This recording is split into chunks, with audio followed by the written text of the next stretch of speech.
Quedamos en el video anterior explicando las características de los grupos originales. Vamos a ver un poquito, vamos a recordar un poquito en realidad lo que dijimos sobre Montoneros. Una organización que siempre se mantuvo dentro del peronismo. Estoy acá con Rome, que vino a hacer compañía. Una organización que siempre se mantuvo dentro del peronismo, una organización en la cual la mayoría de sus militantes políticos provenían del cristianismo revolucionario, habían participado de actividades sociales al interior de la iglesia, o algunos quizá habían militado en alguna organización, puede ser el movimiento nacionalista revolucionario Tacuara, que quizá puede ser la organización antecesora a Montoneros. Algunos otros habían tenido militancia en algún otro partido político, son los menos, sobre todo Norma Rostito, que viene del Partido Comunista. Pero si hay algo que destaca a la mayoría de los militantes montoneros, tiene que ver con que tenían una amplia red social y política de contactos. Y esa red social y política de contactos fue la que les permitió a estos grupos vincularse y al mismo tiempo también empezar a pensar formas de organización alternativas y distintas a las que ya se conocían en ese momento. De hecho, realmente habría que crear una nueva moral, porque era muy difícil sostener una organización armada si no existían personas que fueran capaces de soportar las presiones, de soportar las distintas vicisitudes que tiene construir una organización con esas características. En principio también un grupo de militantes que fuera capaz, o de personas que fuera capaz de soportar la actividad clandestina. Montoneros, gran parte de su existencia, o durante gran parte de su existencia, las personas que hacían esa organización fueron militantes que estuvieron por fuera de la vida común que hacía cualquier habitante de cualquier espacio urbano de la ciudad. Y eso no es menor, porque vivir de forma clandestina implica vivir aislado, implica generar formas de comportamiento alternativas del común de la sociedad, implica sostener actividades que son muy difíciles de garantizar, como inclusive hasta si la familia de uno no estaba involucrado en la actividad política, no ver a tu familia. Implicaba cortar los vínculos con los amigos, cortar cualquier tipo de actividad social por el hecho de pasar a la clandestinidad, que fue una acción que tomaron la mayoría de los jefes montoneros cuando secuestraron a Aramburu. Su cara, la cara de Norma Rostito, la cara de Fernando Valmedina, la cara de Mario Firmenich apareció en los postes de luz, en las paradas de colectivo de todo el país. Y eso implicó que tuvieran que establecer principios de compartimentación. Se creó podríamos decir, un ejército o un grupo militar que empezó a tener comportamientos que no son precisamente los comportamientos que tienen los militantes de los partidos políticos, sino que Montoneros fue una organización político-militar.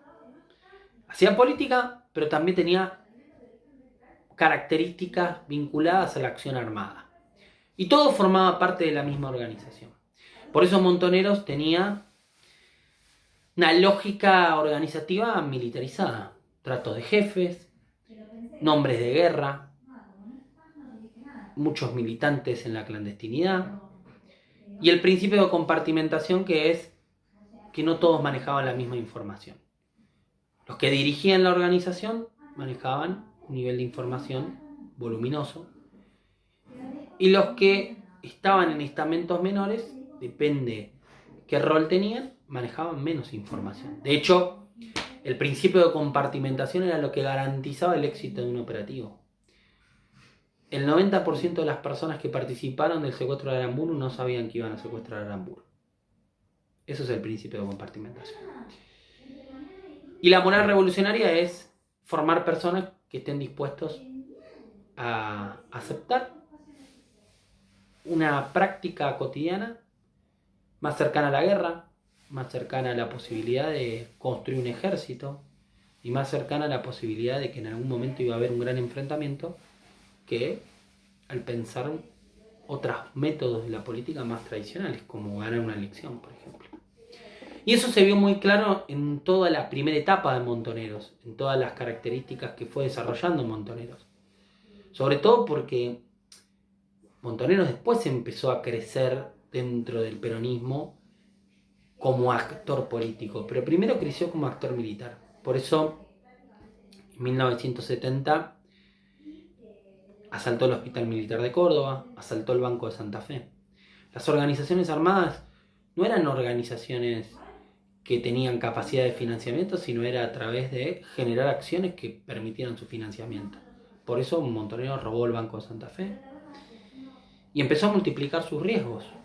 Había generado el impacto político necesario para insertarse dentro del movimiento peronista con el secuestro de Aramburu, generó el impacto económico necesario con el robo del Banco de Santa Fe y con la intervención en el Hospital Militar de Córdoba, donde se hizo muchísimas armas. Pero esa multiplicación de riesgos generó diferentes situaciones. El operativo Pindapoy, que significó el secuestro de Aramburu, ¿no? Implicó, además de la aparición de Montoneros, el fin de la carrera política de Aramburu, que se proponía como un nuevo líder militar, como el que iba a poder tener la capacidad de pacificar el país y al mismo tiempo de pacificar el peronismo, porque inclusive venía hablando con los sectores blandos del peronismo, y eso no es menor. Eso de que aparezca Montoneros y de que la identidad de Montoneros esté asociada al secuestro de Aramburu le da mucha popularidad. Hasta el punto que Montoneros se anima, después de tomar el Hospital Militar de Córdoba y el Banco de Santa Fe, a tomar un bastión militar que fue el pueblo de La Calera, que era un pueblo militarizado de Córdoba, en donde el grupo Sabino pretende extender la guerra popular contra el gobierno militar y al mismo tiempo plantea un discurso que va a ser muy importante en esa época. Dice: la vida por Perón. Lo que está diciendo en definitiva es: construyamos la opción armada del regreso de Perón.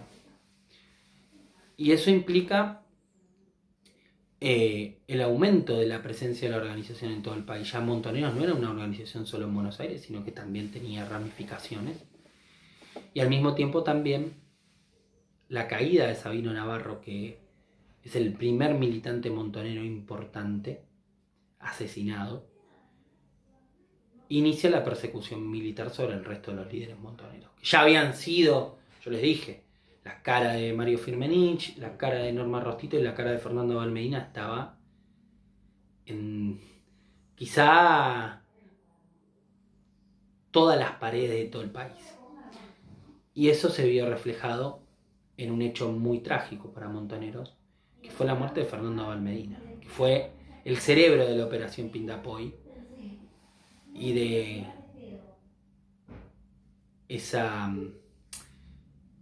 ese secuestro exitoso de Aramburu, que después terminó en un fallido entierro de Aramburu, al que le dieron la cristiana sepultura, pero al que, por una confusión en cómo debía enterrarse el cuerpo, permitieron que se encontrara el cuerpo de Aramburu y que se identificara de quién era la propiedad en la cual se había hecho ese juicio revolucionario, que era la familia Ramos.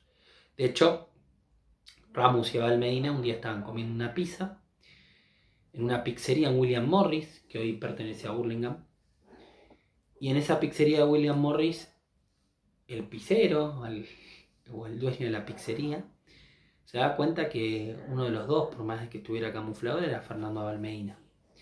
Ahí es cuando Ramos detecta una actitud sospechosa en el dueño de la pizzería,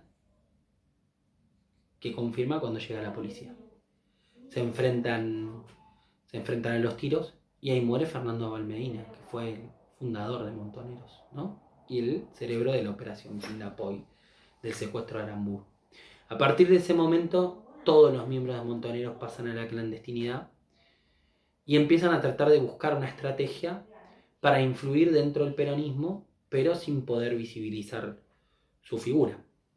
Es ahí que empiezan a darse una estrategia política que consiste en influenciar a referentes del peronismo que están dentro del partido y que empiezan a tener ascendencia. Por eso empiezan a hablar con líderes sindicales y empiezan a hablar con líderes de la juventud peronista.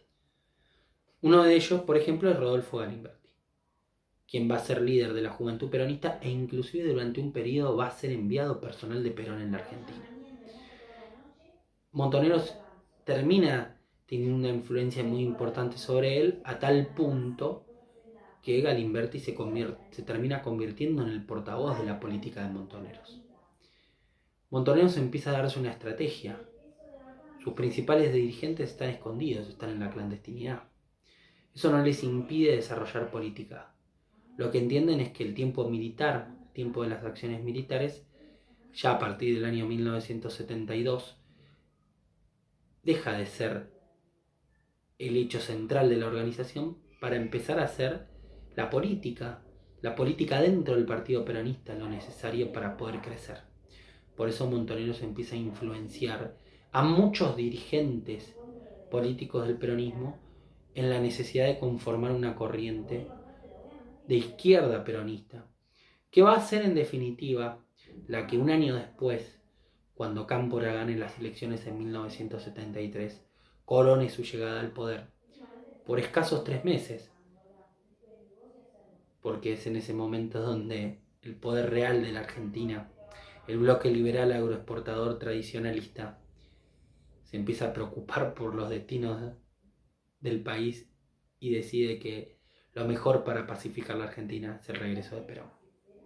Por lo tanto, para entender un poco, Montoneros, una organización de militantes que vienen de la iglesia, del cristianismo revolucionario, que toman esa bandera, que deciden que la mejor forma de forzar la llegada de la vuelta de Perón a la Argentina es a través de la vía armada, que construyen una moral revolucionaria y formas de organización militares, con rangos, con jerarquías, que se constituyen a partir de la unión de distintos grupos que operan en distintas partes del país y que tienen 2 grandes etapas. La primera etapa entre 1970 y 1972 con acciones armadas y la segunda etapa entre 1972 y 1973 cuando deciden construir en lo que se llaman los frentes de masas. Los grupos muy amplios del partido peronista como el sector sindical, juventud, en donde deciden hacer su núcleo más importante de construcción para avanzar en un reconocimiento político que no sea solo vinculado a lo militar en términos de haberse ganado la simpatía del pueblo peronista por el asesinato de Aramburu, sino también demostrando que eran una organización que quería gobernar la Argentina.